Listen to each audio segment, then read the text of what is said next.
How to survive in business during a recession? We're going to answer that question in this video.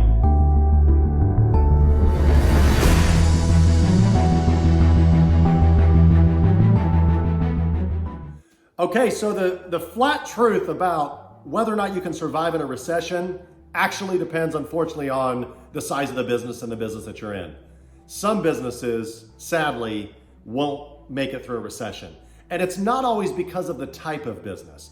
You can't say, oh, because we're into shipping online and our online customers didn't have money and so they can't afford to buy from us, et cetera, that we went out of business. A lot of times it's poor management that makes that business go out. Or maybe they just decide it's not worth pushing through the next 3, 4, 5, 6, 7 years or more to get through it. Maybe they just decide, hey, we're going to close down the company. And a lot of larger corporations, you'll see when they hit the tough times, they just file for bankruptcy. They do. And you're seeing that right now through this coronavirus pandemic. You're seeing a lot of big businesses say, hey, we're throwing in the towel. We're filing bankruptcy, and it's sad.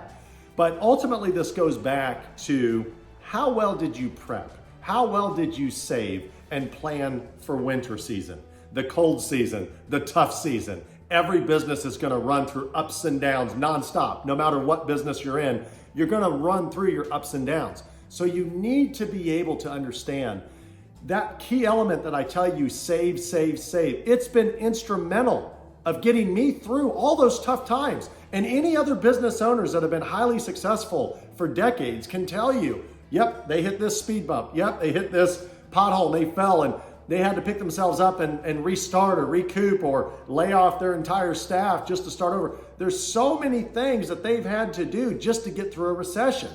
So depending on the business you're in, you can actually get through a recession in some cases if you have a relatively small business without a lot of employees where you're actively involved, you're still passionate, you're still crushing it every single day. You can get through that by working harder.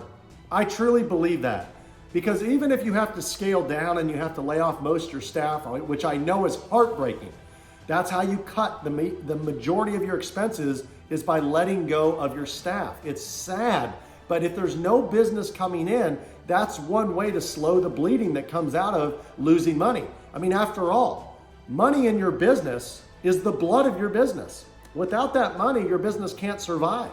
So you've got to make sure that you're not bleeding dry all your money or you'll go out of business. It's that simple.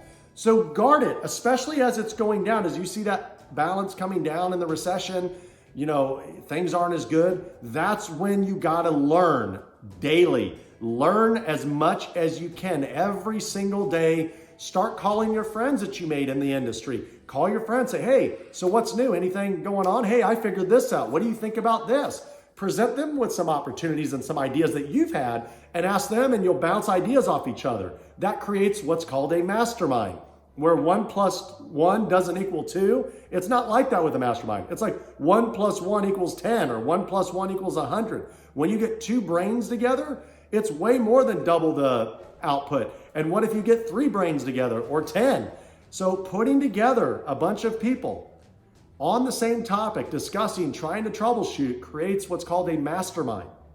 And that mastermind is a key element that can actually get you out of a recession. It doesn't cost any money, it just costs time and your ability to contribute and set this up. And you'd be surprised if you brainstorm with these people that are in the exact same position. Remember, they're incentivized just like you are to get through this.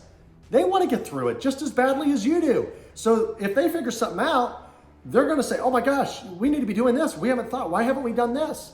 Why haven't we decided to, like in the coronavirus situation where businesses got tough, now they're doing curbside pickup and they're still allowing drive-thrus to go through. Just imagine if by any chance those business owners just locked the doors on their restaurants. And they said, we're closed. Well, the ones that are doing that probably are going to go out of business. But the ones that were innovative, that adapted to the change, that said, we're going to allow because they allow it, the drive-thru to still be open or curbside pickup. Some places like the pizza places, they're doing great right now. They're even hiring. You got delivery drivers driving around and still delivering pizza. So those businesses are doing great, but it's as a result of adapting to your changes, right? Like a chameleon. What does a chameleon do? It changes colors based on the environment.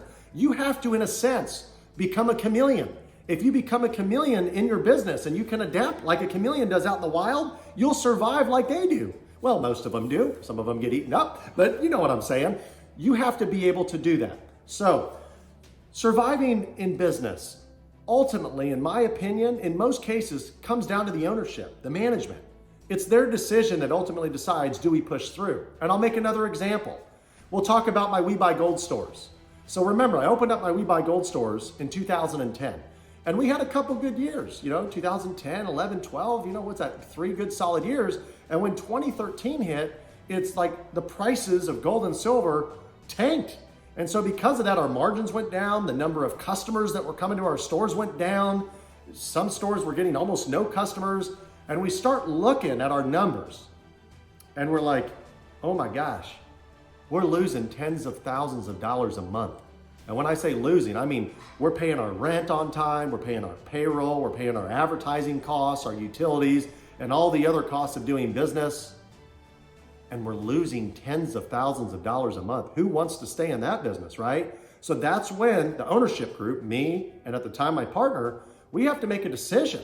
Is this something we want to get into? Is this something we want to stick it through, the tough times, the good and the bad?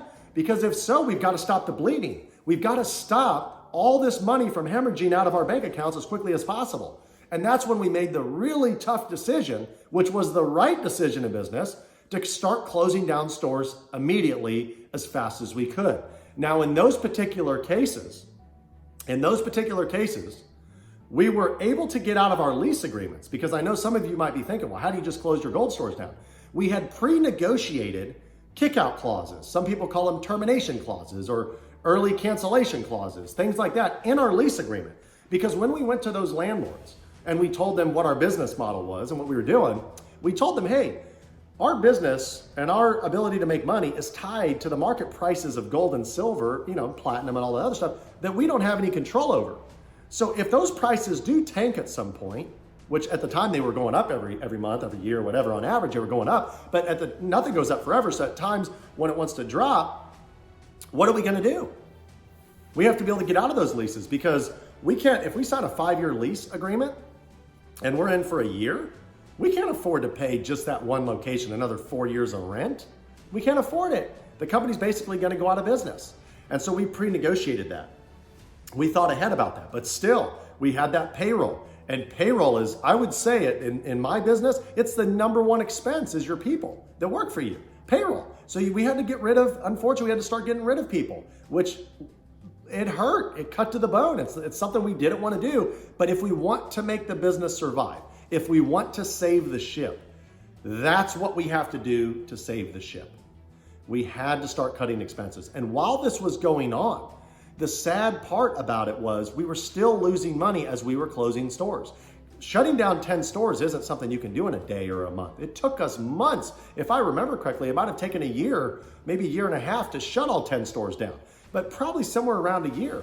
And we lost 6 figures that year while doing that. Now, here's the key takeaway to understand how we got through those times. We saved. I remember my partner and I having this discussion in the business, and this is very important for you to understand this is a trendy business, so we knew that. So we got into it and we made a bunch of money. And we paid our taxes, of course. And then we have all this money sitting in a bank account left over after paying taxes. And so we decided, well, what do we want to do? Do we want to disperse it or let it sit in the company operating account? Maybe we'll expand more. Maybe we'll distribute it so we can, buy fancy stuff. Like we had joked about, we were young and dumb and we said, should we buy matching Ferraris? Should we buy houses, new houses? What should we do with all this money? We were excited, right? We did it. We did the American dream. We succeeded and we made all that money. And then I suggested to my partner, I said, it kind of seems too good to be true for right now. You know what I'm talking about. I mean, we made all this money so fast.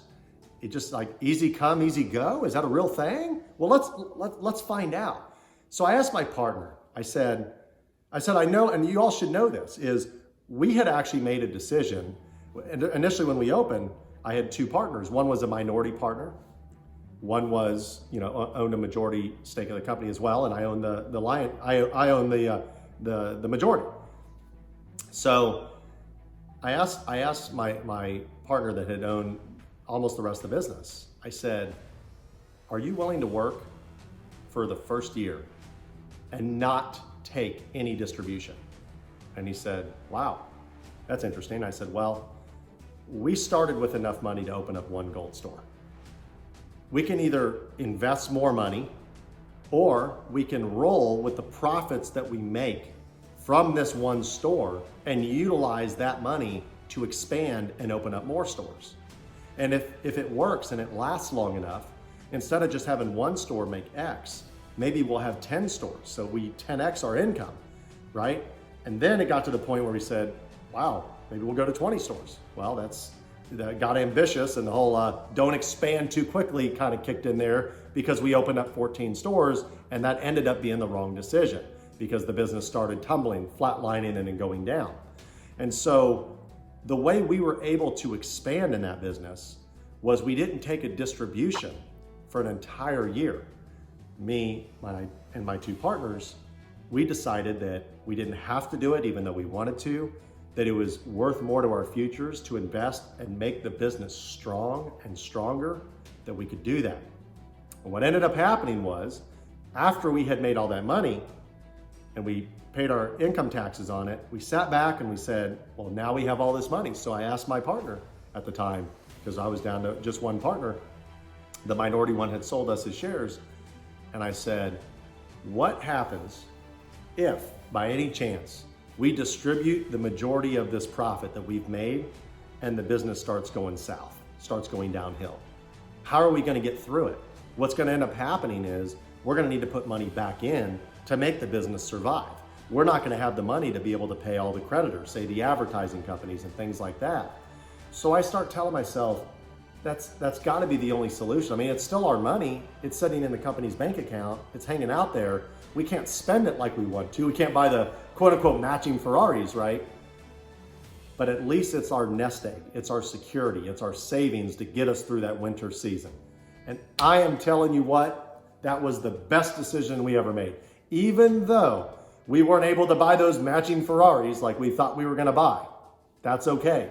Because what ended up happening was that money allowed us to survive that terrible, in our business, recession. The economy actually was getting better, but in the gold business, we were suffering the opposite. It was a recession of our business because the precious metals business, the gold buying business, does well, ironically, when you're in a recession.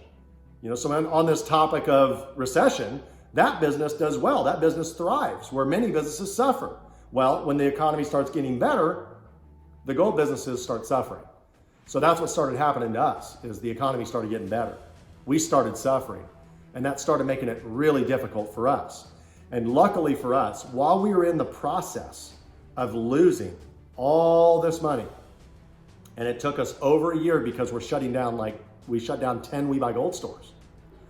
I think we lost somewhere in the neighborhood of several $100,000. Was it $500,000, $600,000, $700,000 plus dollars during that year while we were shutting down those businesses? It was just too much money.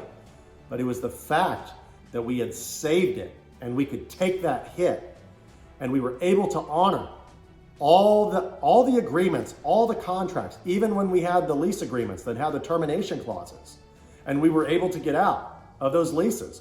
You know, some of them had 90 days, so we still had 3 months of rent to pay, so we still had to pay for 3 months. And there were some locations, a couple of the locations, that we actually didn't have that. So we had to honor the lease. We had to actually write it out for, say, another year or 18 months. And it was rough, but we had to pay that money out. And the key for us was, and this is a principal core of business that I instill within myself, and I want all of you to instill within yourself. You ready? Be honorable. Honor the things that you sign up for in business. Don't get in above your head. That's why we prepped before this, and we said we have to get those kickout clauses because we didn't want to get above our heads. That's why when we made all that money, we didn't just go spend it. We wanted to make sure that we could survive another year in the business before we started taking more distributions. And so it was important for us to keep our reputation. And the main reason, number one, about being honorable is it's the right thing to do.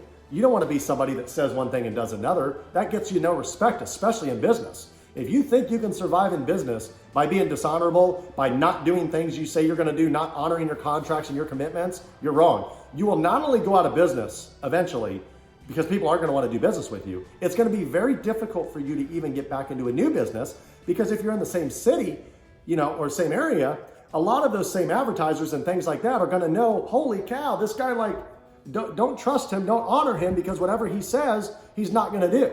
So you don't want to burn those bridges. You do not want to go back on your word. You need to honor it, even if it means costing you your money. You can make the money back, but you can never, ever, ever get your word back and get your reputation back. And that's why we did what we did. And even though it was at the cost of a couple Ferraris, that's fine, because I still have my reputation. And all of those companies can say, yep, he honored all of his commitments and all of his contracts and all of his leases, and you want to be the same thing even through tough times. So, recessions are tough. Just make sure that you plan well and you'll get through the tough times. Follow my lead. Be the hustler.